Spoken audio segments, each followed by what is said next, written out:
Oke. Nah, terus juga kamu dapat barang-barangnya berarti dari mana? Mulai dari bibit ya berarti dan sebagainya kan juga kamu bilang kalau itu cukup murah meriah gitu kan? Itu kamu dapatnya juga dari YouTube kah atau seperti apa?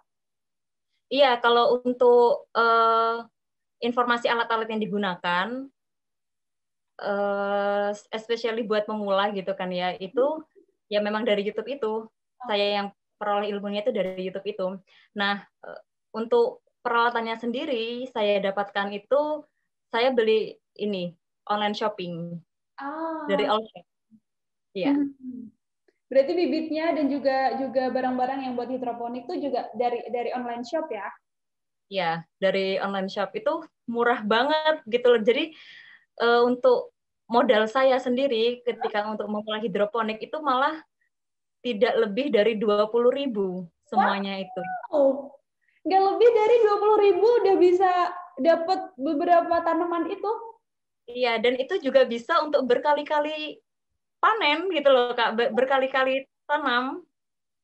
Wow, udah ngirit banget ya. Berarti itu juga yang kamu bilang kan di TikTok kamu kalau ini adalah salah satu cara irit budget ala anak kos. Karena memang Ya. barangnya juga mudah.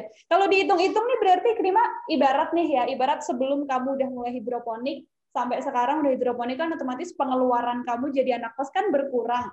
Bisa nggak sih kayak kita berandai-andai hitung-hitungan misalnya dalam sehari biasanya kamu ngeluarin berapa sekian, tapi setelah ada tanaman hidroponik kamu cuma jadi berapa gitu? Misalkan untuk uang belanja aja ya, misalkan uang belanja aja sih, kalau misalkan kita belanja sayur-sayuran itu mungkin untuk sebulannya ya, kalau sayur-sayuran aja itu mungkin 100 atau 150.000 gitulah. Nah, tapi kalau misalkan ketika saya sudah mulai berhidroponik ini, ya mungkin bisa meminimalisir dari yang awalnya 100.000 itu mungkin bisa jadi 75.000 gitu loh, Kak. Kan Oke. saving 25.000 itu kan ya lumayan banget gitu kan buat anak kos-kosan. Betul. Bisa dipakai beli pulsa lagi yang 25.000 itu ya Iya kan. betul, bisa dipakai buat beli yang lain ya, nggak dihabisin buat beli makanan ibaratnya kalau dalam 1 bulan. Itu kamu konsumsinya kamu sendiri atau di kos juga ada teman-teman yang juga ikut nikmatin hasil hidroponik kamu? Oh iya, pasti sharing lah sama teman-teman yang lain gitu. Oke, ada nggak nih teman-teman kamu yang kemudian terinspirasi juga buat aku ikut Ikrima deh, biar aku bisa tanam hidroponik juga dan bisa saving money gitu kan buat anak kos? Selama ini ya mungkin hanya membantu saya aja sih, kayak misalkan kalau saya lupa untuk memberikan pupuk atau apa, jadi mereka bantu gitu loh, Kak, gitu. Jadi ya support gitu aja.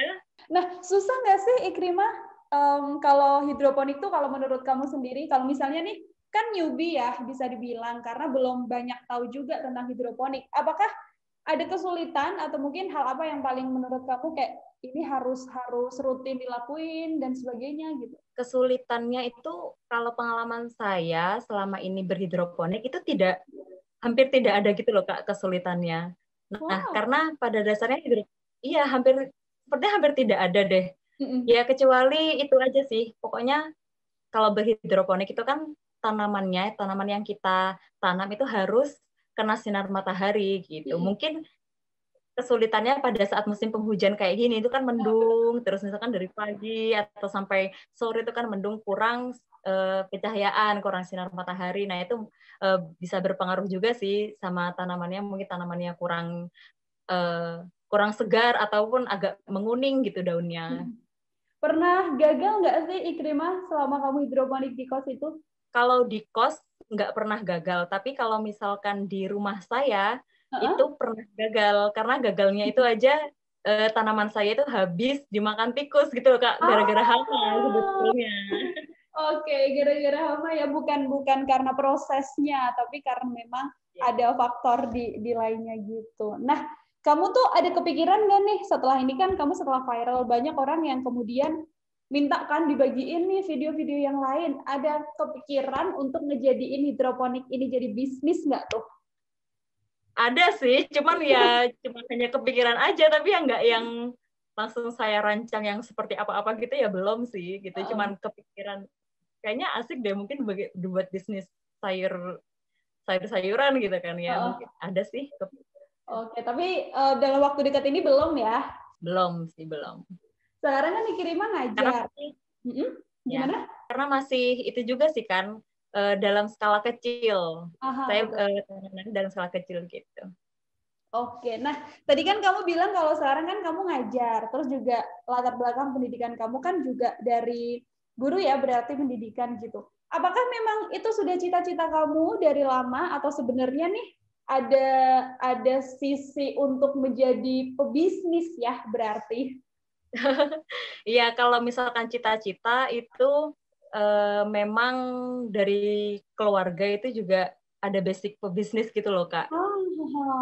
Ada basic meskipun bisnis hanya kecil-kecilan di rumah atau gimana gitu, ada basic untuk berbisnis. Dan kalau misalkan untuk untuk mengajar itu memang dari keinginan saya sendiri sih itu. Kalau mengajar itu dari keinginan saya sendiri untuk kayak mentransferkan pengetahuan ilmu kepada anak didik saya kayak gitu. Terima kasih sudah nonton. Jangan lupa like, subscribe, dan share ya.